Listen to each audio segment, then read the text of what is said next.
अर्चनाताई मोठ्या मतानं झाली पाहिजे विजयी. त्याला कारण असं आहे की आपण दाखवून दिलं पाहिजे, गरीब जरी असेल, साधा असेल, गरीब परिस्थितीतले असेल, तर त्यांच्या पाठीशी आणि भक्कम. ही तर खरी लोकशाही आहे. लोकशाहीचं महत्व काय आहे?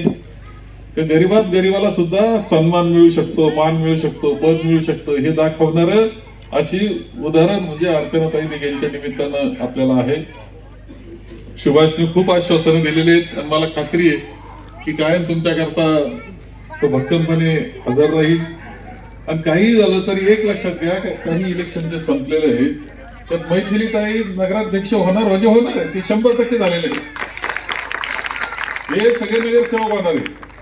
आता तिथं जेव्हा सत्ताच आपली येणार आहे त्यावेळेस कोण असलं पाहिजे? आपला हक्काचा माणूस असला पाहिजे, दुसरं कोण नको. आणि त्या हक्काचा माणूस म्हणजे अर्चनाताई आपल्याला त्या ठिकाणी आहे. प्रश्न कायम चालू असतात. प्रश्न खरं सांगतो की खूप चांगल्या पद्धतीनं आपण तालुका सांभाळलेला आहे, खूप चांगल्या पद्धतीनं शहर सांभाळलेलं आहे.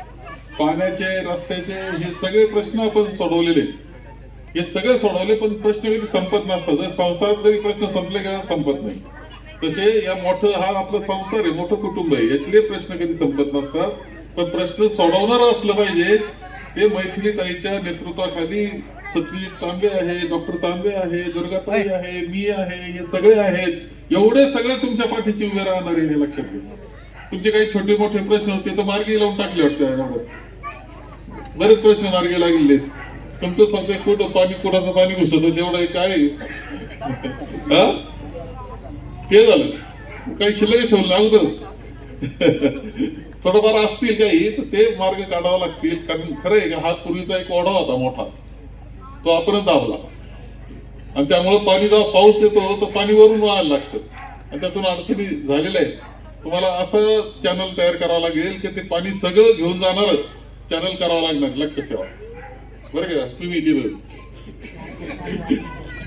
आणि काही झालं ह्या सगळी काळजी आपण घेतली पाहिजे. शहर खूप चांगलं आहे.